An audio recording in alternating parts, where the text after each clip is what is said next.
What's the word, Chicago? Kelly.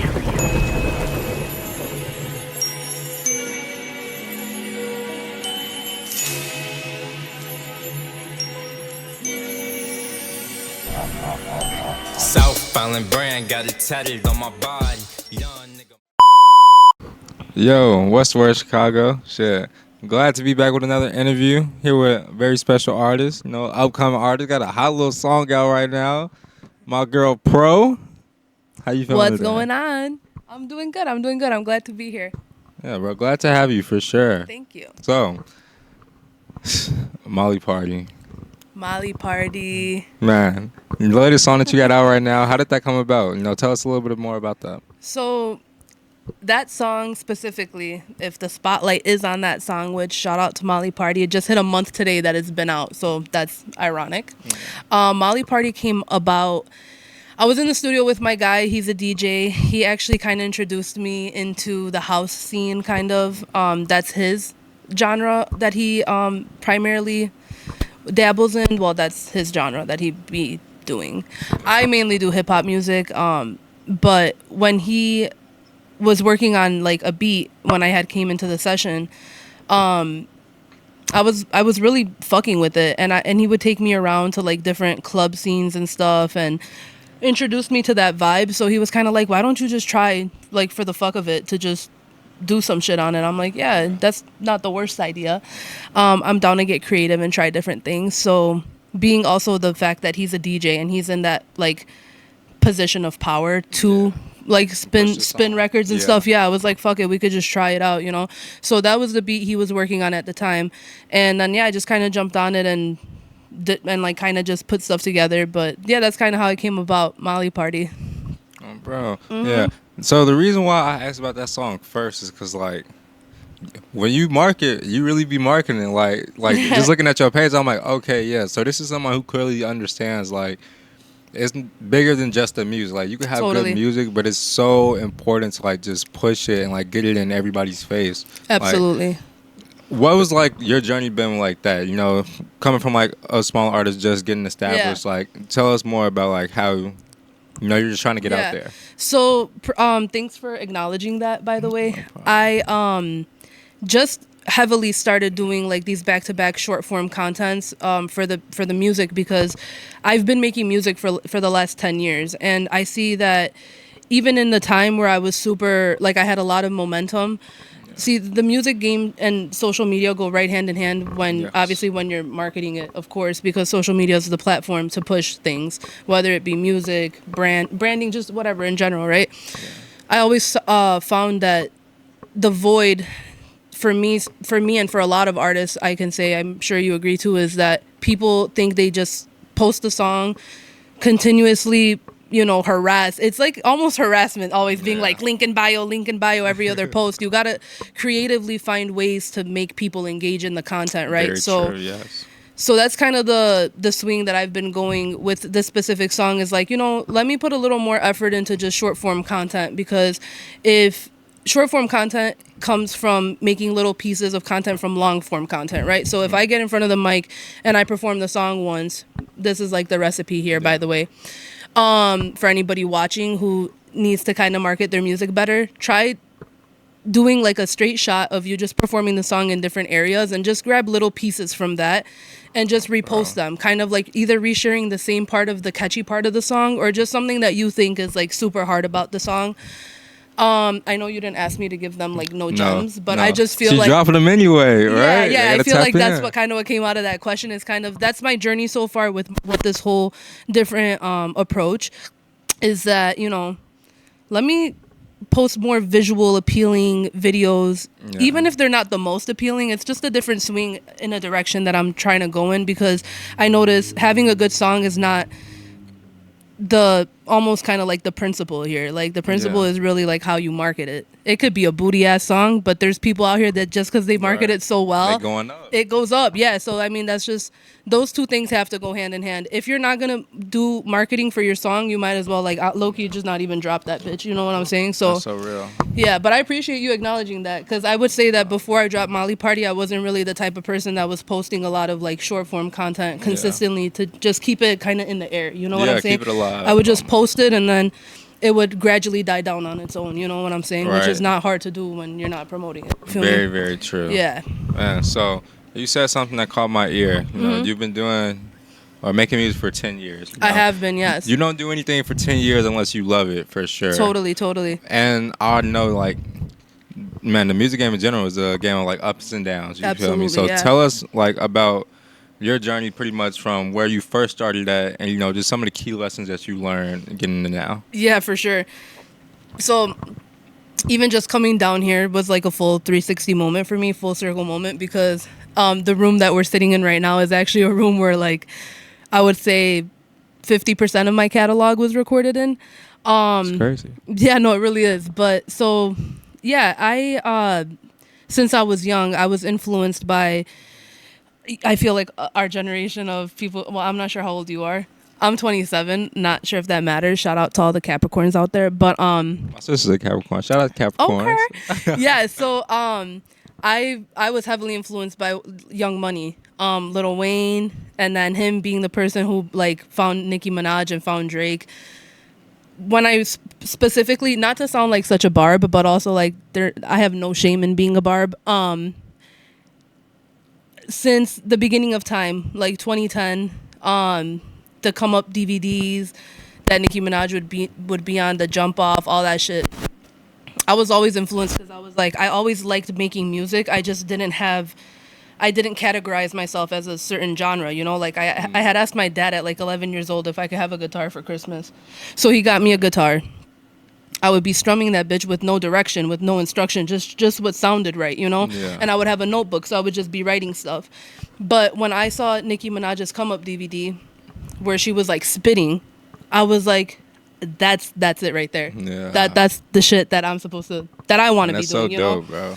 So, and then already loving Lil Wayne was like the gateway that I was kind of like looking more into the DVDs, you know?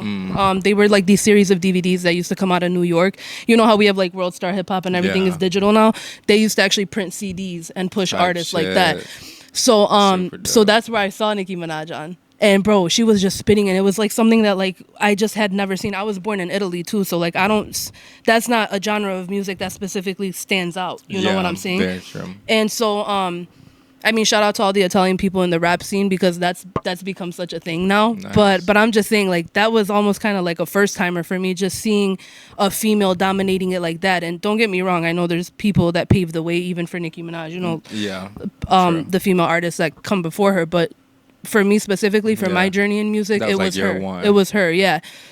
So, I don't want to get lost in what the question was because I know I may tend to ramble a little much. No, it's pretty much just shit. Tell us about your journey. Oh, yeah, right. So it all started with that being my, like, eye-opener of, like, okay, so now I feel like my purpose in music is this genre. Yeah. Because the punchlines, right? The attitude, the energy that goes into it, it just felt like, okay, that clicked for me. Something Yeah. that wasn't clicked yet. I knew I loved music, right? And I knew I liked writing music. And I knew I was good at rhyming, and I knew I was good at talking shit. I just didn't feel like that was a guitar thing, though. Yeah, You get me? right. So when I saw Nicki Minaj do it like that, I'm like, but that's what I'm supposed to, that's the lane I'm supposed to be in. You feel me? Yeah. So then I started doing Kind that. of help you put it together. Exactly, bro. And I remember being in like 7th grade, Pink Friday, like the first Pink Friday album came out in like November of I think 2010. Don't quote me, but shit, I'm kind of Somewhere confident in around that. Yeah, so that project was super influential. But with that being said, I was so young, you know, I was listening to that shit in like 7th or 8th grade again. Yeah. And what, you're like 12 years old during that time? Yeah. I was taking the bus behind my mom's back because that's also when I had like gotten on Facebook. I had a friend who was dating a producer at the time.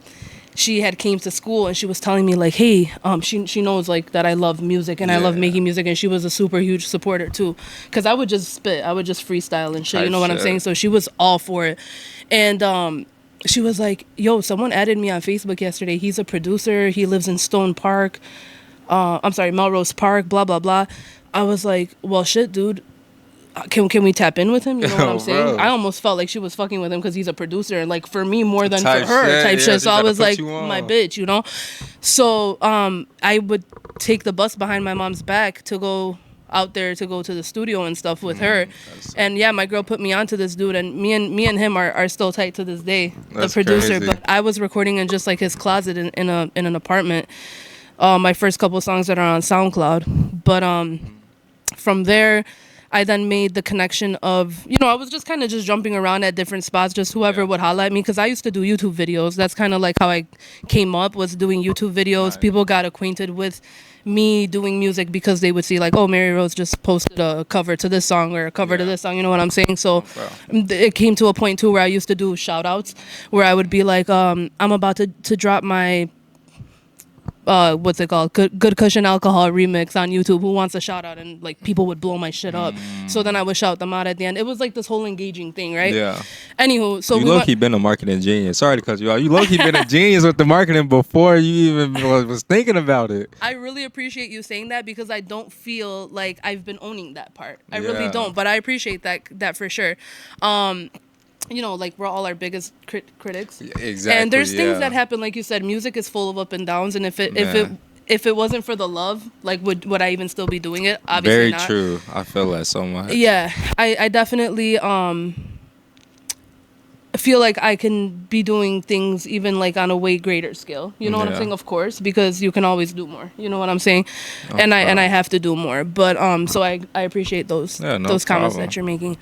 But yeah, so then just from jumping around to different studios, from like, my videos, getting more acquainted with different people, hey, want to come to the studio? Hey, want to come here? Hey, want to do this? I want to work with you, blah, blah, blah, right? Yeah. I just ended up shaking hands, rubbing elbows with different people, making bangers, making songs. And then from there, when I found this spot with this other producer, we had really started working on I had really started working on like developing my sound. Yeah. And he was such a great, talented producer. He still is, but he made me also sound really good. Yeah. That's when I really started realizing more than just making covers to songs, right? Right. Like the style is already influenced by what the original song already is. Exactly.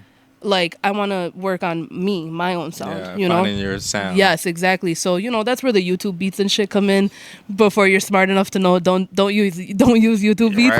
Right. But in the beginning of time, you just look up like a Drake type beat, whatever the fuck. You start vibing, you write a little something, that pushes your pen. It's practice. So there's nothing wrong with that. It's just when you enter the business world, it gets a little sticky with that shit. But anywho, I was in here locked in all the time in this very room, just cranking out MaryRosePro originals, right? And I could remember since the beginning of time just being in my room writing all night long. The sun would come up and I'd be like, fuck, I got school in 2 hours. I wouldn't even bother to go to sleep. It would just be all nighters of writing music and doing it all over again. And that's so dope to hear, because like I feel like a lot of nowadays people just just go to the studio. Yeah. Pull up the beat. All right, punch me in. Shit, we finna freestyle the whole song. But like to actually like hear the like, you literally put in like your 10,000 hours of like them late nights writing. You feel me? Like I'm confident dedication in to saying the that, craft. Definitely. So writing is like a huge part of making music for me. Like I totally understand what you're saying. People will just be like, punch me in type shit, play the beat, whatever. And I'm not gonna lie. Actually, within the last 3 years, the new producer I've been working with. Shout out to DJ Simone, my brother. Him and I locked in, and I really feel like he's allowed me the creative space and he dedicates so much time into even my craft of just sitting there and organically seeing what does come out of MaryRosePro on the spot. You know what I'm saying? Because like you're saying, people will jump in and just start freestyling. That's never how I used to operate. I would never attend a session and just be like, raw dog that shit. I want to come in with my shit written. This is the hook. These are the verses. Punch that one out. Get it out of the way. Let's do this one. My goal every time I book a studio session is to do 3 songs that are already fully written. So that's how I used to operate. But now that I have, I'm locked in with my bro, he allows me to like sit at the mic. If I gotta fuck up for 2 hours straight, it is what it is. Yeah. But we create things on the spot. So that's like how a Molly Party came out. I walked into the session, I heard the beat, and I just jumped on it. That song took like 10 minutes to make, by the way. I just have to let that be known. Yeah. And I wasn't really even too confident in it when I left the studio session. He kept typing me up like, dude, this is the type of shit that like they be getting down within the clubs. No, So, yeah, if I was you lucky know? as a vibe, I make you wanna, hey, you feel Thank me? you, No, I dude. fuck with it. Yeah, but that's just not what I really was Used to. yeah, so it was just a different vibe. I kind of left that session Yeah. like that was such a fuck around ass waste of time ass session, but obviously it wasn't because he hyped it up. He liked it as a DJ with the DJ ear perspective. He's giving me the green light like, nah, bro, I know you ain't really Yeah. fucking with it like that, but this is the type of shit that I be talking about. I'm like, okay. Yeah. And bro. then I don't know if you really listened to the song or saw like I add the captions to all my marketing so people really read the words and Right, shit. yeah. But if you saw, I shouted out Tao, which is a nightclub out here in Chicago. My guy was locked in with Tao, so he had sent the song to like, top more like top dog people, and they like really liked the song, so they were already spinning it in the restaurant and stuff before it even came out, and that's kind of what pushed me to drop the song. I'm not gonna lie. The song kind of organically was like a green light in my mind because I'm like, they're already playing it in Tao. Right, yeah. And it's not even out. You know what I'm saying? It's So crazy, 'cause, like, you go from like I'm not necessarily confident in this song Yeah. to seeing like, oh, there is a crowd for this music and Exactly, that yeah. I can make too. totally. And I've always been a believer of like the same way beauty's in the eye of the beholder. Yeah. Like audio is in the fucking ear of the fucking person who got the ear. Type You feel shit, me? yeah. So like it's nah, like for real. it's the same thing. Music is not concrete, right? Music, you Very can't touch true. it, you can't see it, you just hear it and you feel it. You feel me? So Yeah. with that being said, like I can't just say, oh, I didn't like that song, so no one's gonna like it, because that's the crazy part about music is like you Yeah. could think it's booty, but like what did we just say? Right. With the right marketing, it reaches its demographic. You know what I'm saying? And that's why marketing is so important. So yeah. How long do you feel like it took you to kind of get to a place to where it's like, because I feel like all artists starting out making their first couple songs are of course super critical. Right. Like they might think it's the best song in the world, but like deep down it's like, nah, bro, this ain't it. Like I know a lot of people starting out have that feeling. Like, did you ever have that feeling started out? And if so, how long did it take you to kind of like get over that and like really gain that confidence in you and your ability? I'm gonna be so real with you, bro. And I promise you the most down to earth, not arrogant person. But when it comes to music, me and music just go together like fucking green eggs and ham. Type if that shit. if that shit go together. Nah, but no, it really like music has always been my fire. You know, Yeah. like my fire inside of me that keeps me going. Although it's never really given me much in return physically. Yeah, not yet. Not yet. The desire, like with or without that, exists. You know what I'm saying? So Yeah. music for me is like, I feel like we went together perfectly since day one. You know what I'm saying? I don't think I ever had a time where I was like, and you know what? Maybe that's where the guitar shit came into play for me. Maybe I overcame that with the guitar thing, like getting real good at writing what sounds right, what sounds good. Yeah. And so that when I found my genre, everything kind of, for real, bro, it just kind of, It's like Nicki that. Minaj really like laid out that thing for me to be like, okay, this is it right here. You feel me? Yeah. There was never a question of like, I guess to answer your question, it would be when I was with the guitar. That's where I kind of felt like, I don't know about this. Because it just doesn't feel like what I'm saying and what I'm writing, it goes with this soft ass guitar. You get what I'm Yeah. saying? Yeah, yeah. So I would say definitely find your genre and definitely find your style. Your style matters because if you're like, let's just say what's so popular right now is like those Jersey beats and shit, right? That Yeah. New York drill shit.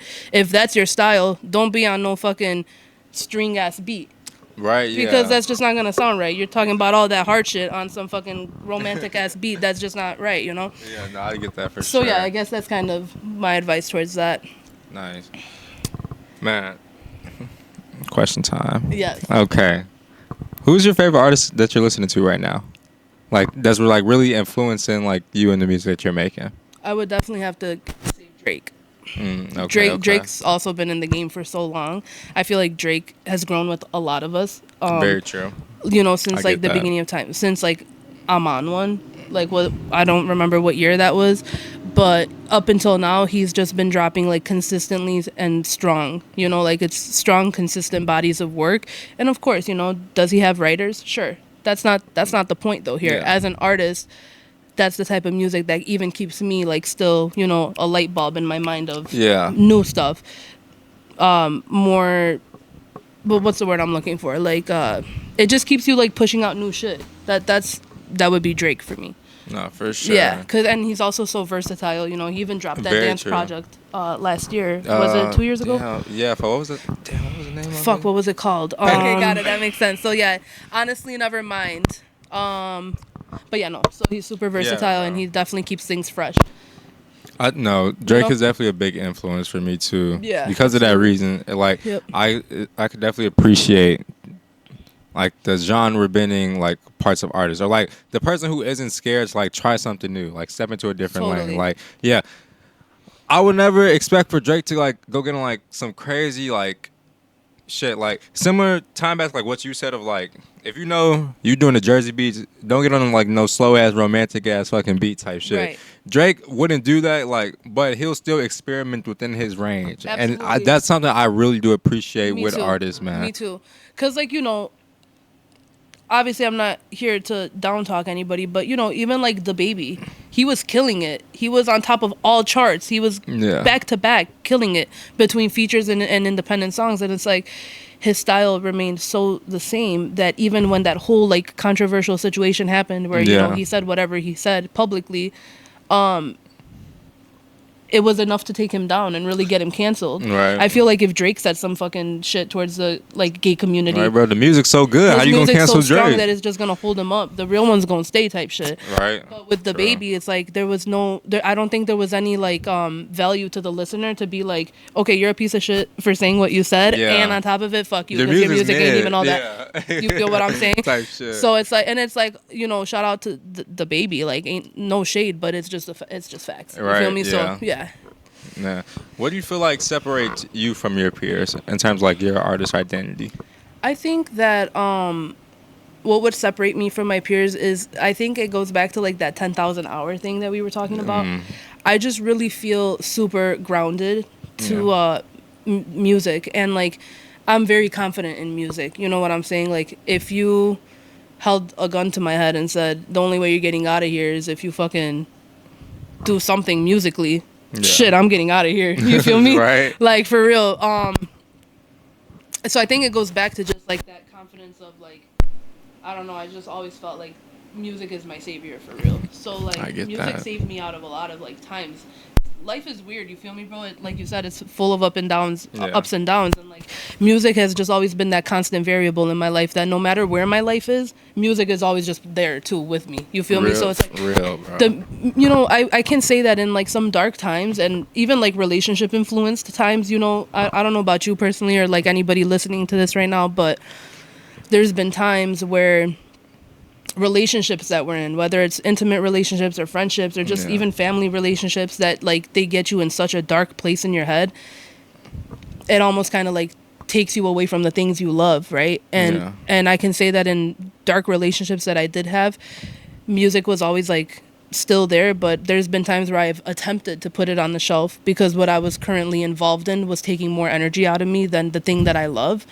But music never left. It just kind of was like, all right, bitch, you going through some shit and I'm gonna be on the sidelines, but it just never went anywhere too far for me to grab. Exactly. So I think what sets me apart from my peers is just like my confidence in music, and even as a songwriter, like shit, I don't even have to be the person under the spotlight, you know.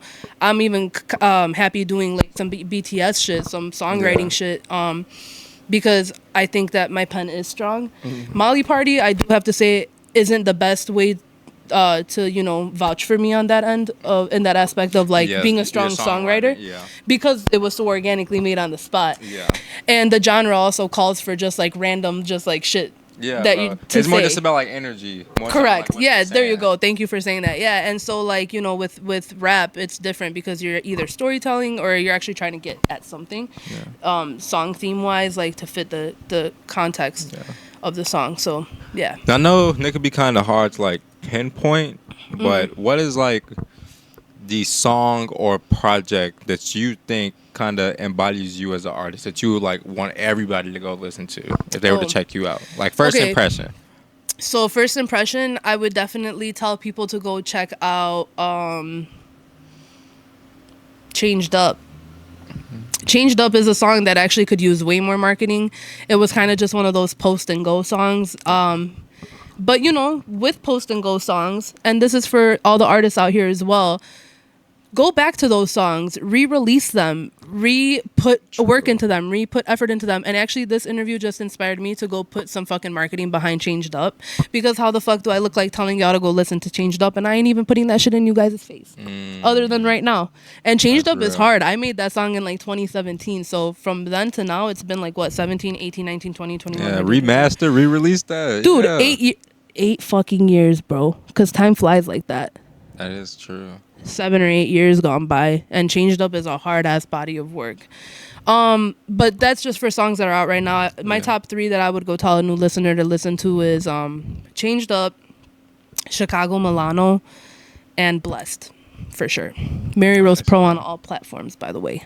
Yes, So, yeah. Make sure y'all go check her out. Shit. What can we expect from you from the rest of the year? So, and it's called Ear Candy. So Ear Candy dropping in at the end of June. Release date not announced yet, but I will be announcing that very soon. Molly Party's not on the album, but this album is a really strong body of work of mine that I've been working on for the last 2 years. And I'm excited to drop it. There's over 12 tracks on it, so let's go crazy. Yeah, man. I'm excited. I'm definitely excited to hear it, man. Dope artist, man. Great person to talk to. I really enjoyed this conversation. Thank you, just dude. getting I to appreciate it know too. the person behind the music. It's nice. yeah. It's refreshing. No, for sure, bro. I appreciate the opportunity to talk about myself and my love for music and music in general. Yeah, bro. Super dope, Hell man. yeah. Go ahead. Let everybody know where they can find you at. So you could search me up literally on any platform, MaryRosePro. That's Instagram, Spotify, Apple Music, literally whatever you listen to. You could tell Alexa to play that shit too. You guys know how to spell MaryRosePro. No, bro. Link's gonna be down in the description, man. Hell Make yeah. sure y'all go check her out. Appreciate you again, man. Absolutely, Brody. My God. Yep. Chicago, we out.